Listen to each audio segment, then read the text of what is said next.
All right, my friends, I've got a pretty short and to the point video for you today. This is an awakening test. Valara, in many ways, is the best hero in the game, and right now, as I'm filming this, it is December 27th, the second day of our 3-day Valara Christmas weekend. We just had the return of her banner start yesterday. I think a lot of people probably just pulled their first Valara, or maybe they pulled their first A1 Valara. If you have ever wondered generally about how her first awakening changes her, this is going to be the video for you. I'm going to try to keep this as short and sweet as possible. I've already set up the entire test right behind me, so you can see we are in Gear Dungeon 1, Stage 13. I'm going to do a singular test on the bottom lane. I think this is a really good test condition because it's a good clump of units, enemies, all in one spot that we can use AoE damage against.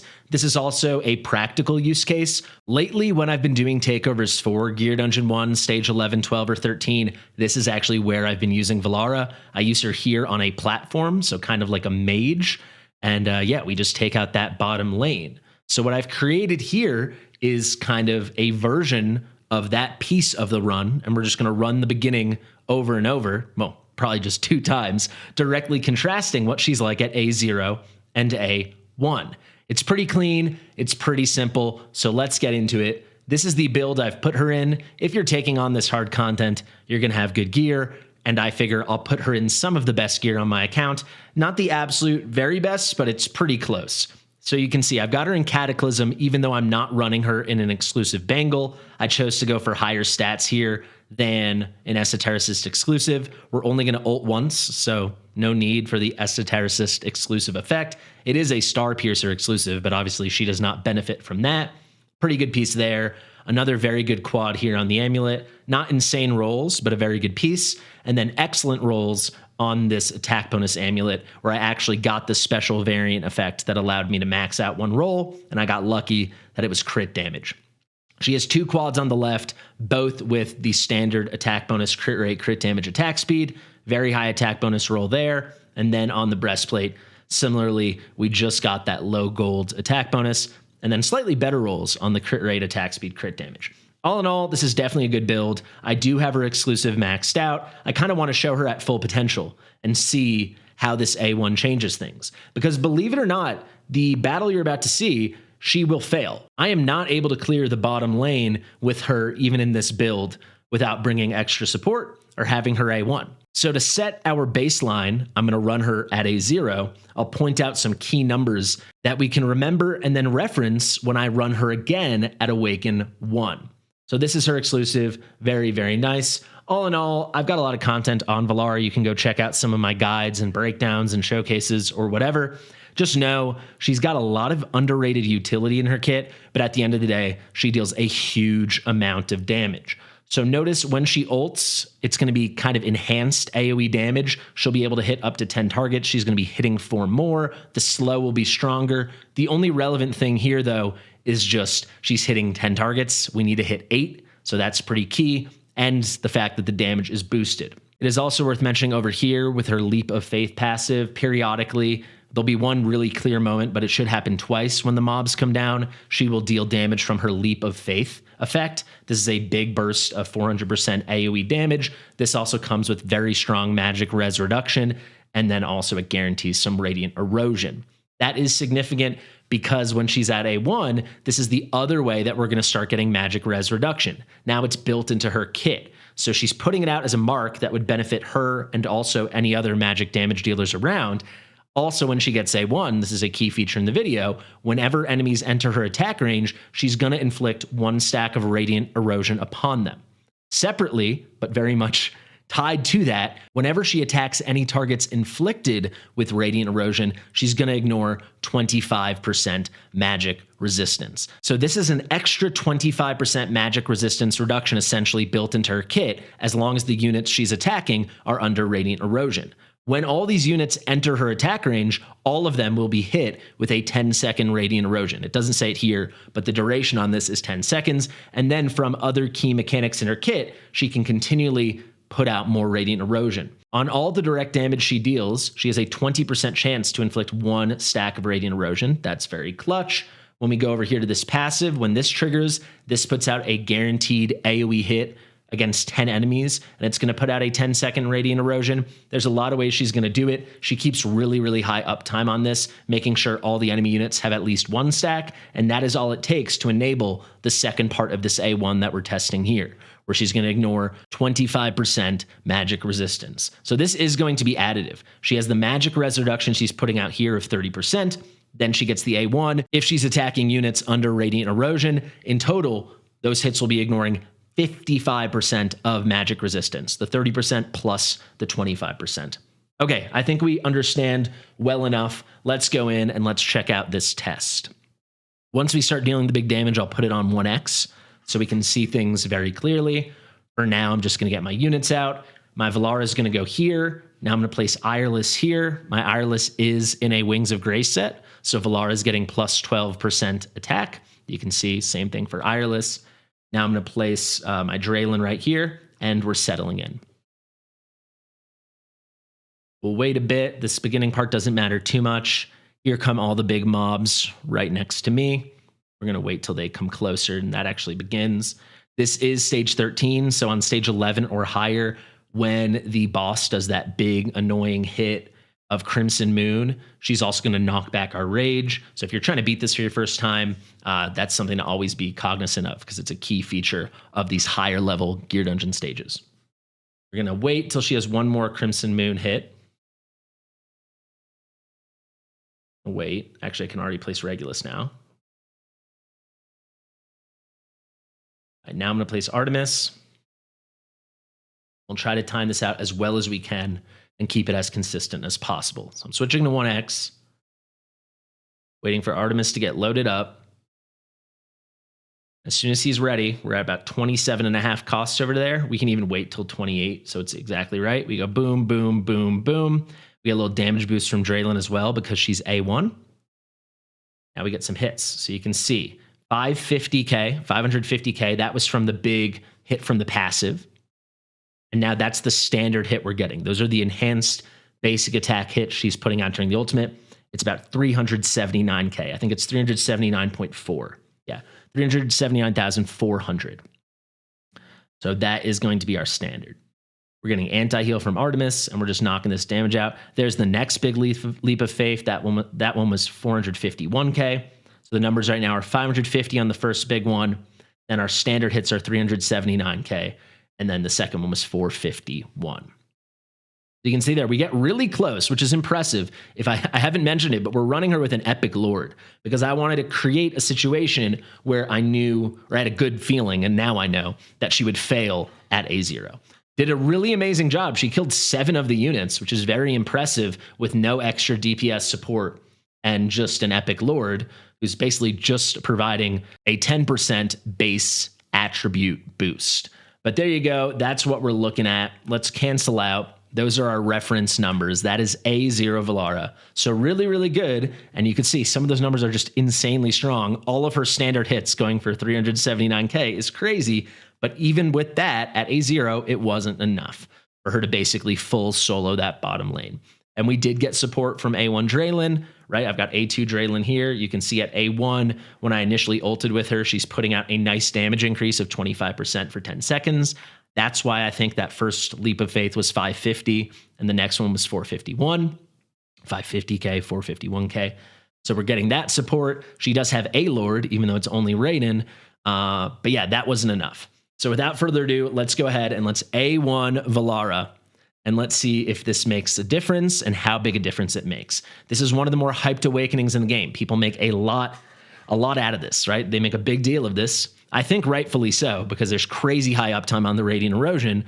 So basically, most of the time, she's, as a baseline, ignoring an additional 25% of magic defenses, of the magic resistance. But let's see, does this move the needle? Will this let us clear the bottom lane? So now Valara is A1. You can see it right there. Let's hop into battle and let's see what happens. I obviously haven't tested this yet because we just did the awakening. Let's go ahead and find out. We got Valara here, also on 2x. We can put Ireless here and Draylin.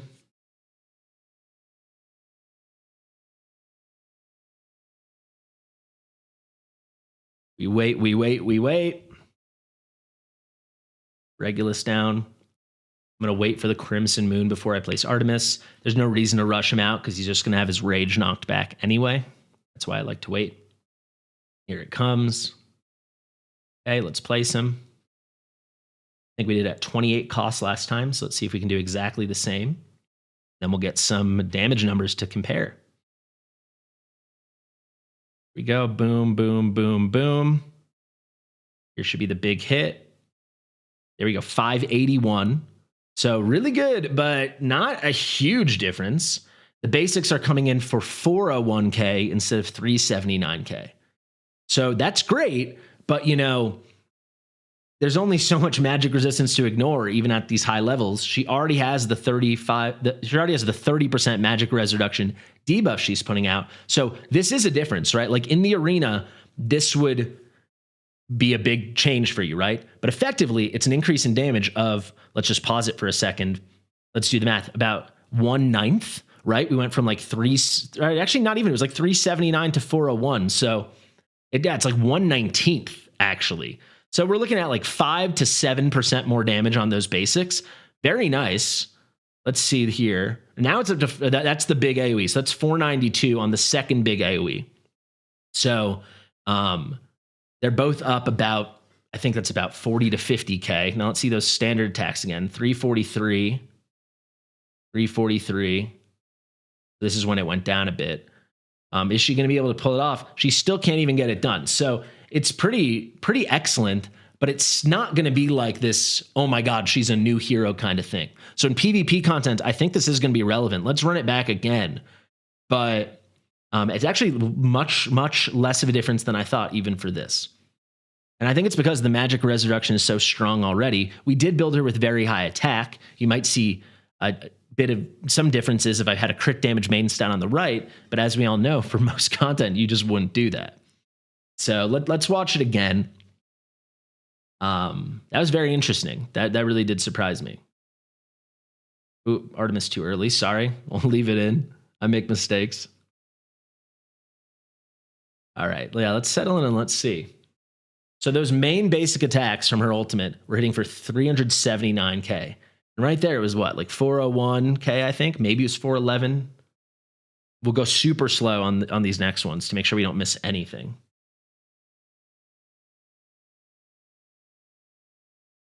Let's wait. You know, I triggered everything at the same time, all of that. The second time through, I'll also zoom in with you guys. So here comes the Crimson Moon. She goes. Let's place Artemis. Let's try to time this out exactly the same way. And like I said, I'm going to zoom in on them so you can see all those damage numbers. I'll keep it really slow. Let's wait till 28 cost. Okay. Artemis, Valara, Draylen, Regulus. And let's see.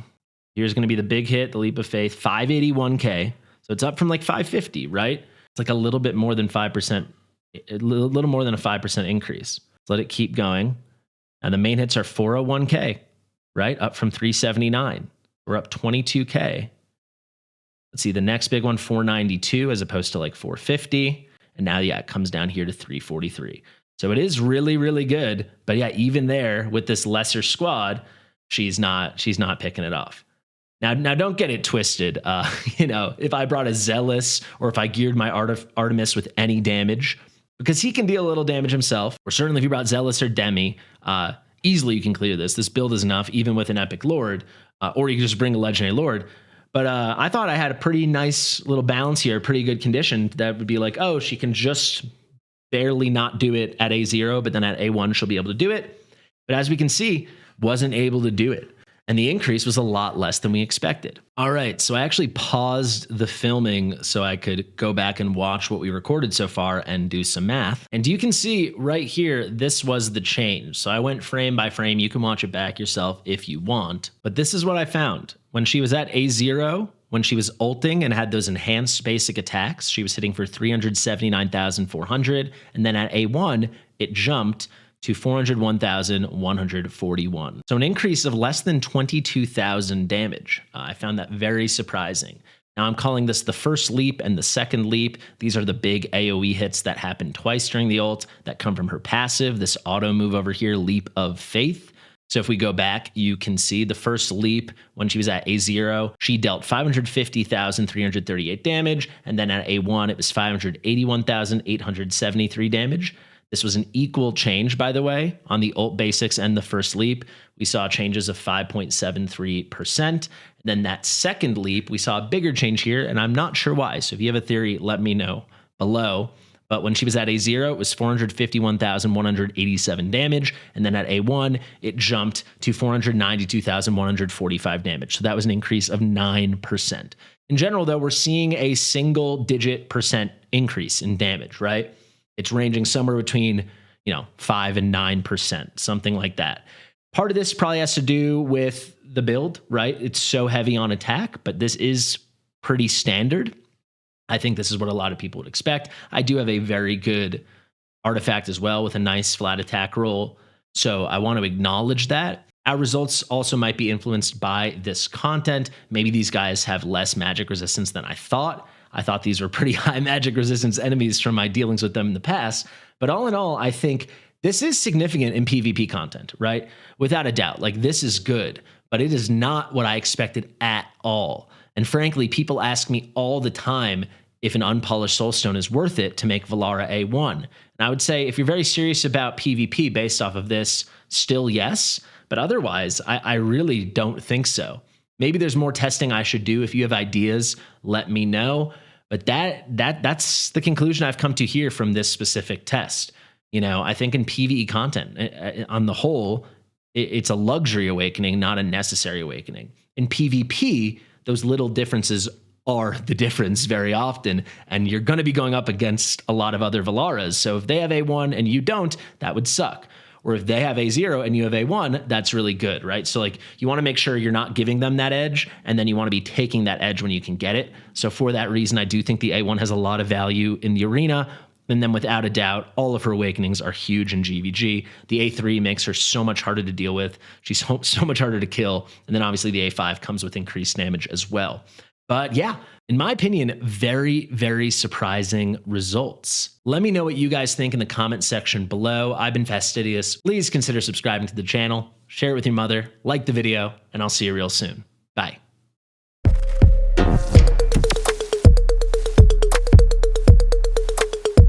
Fastidious.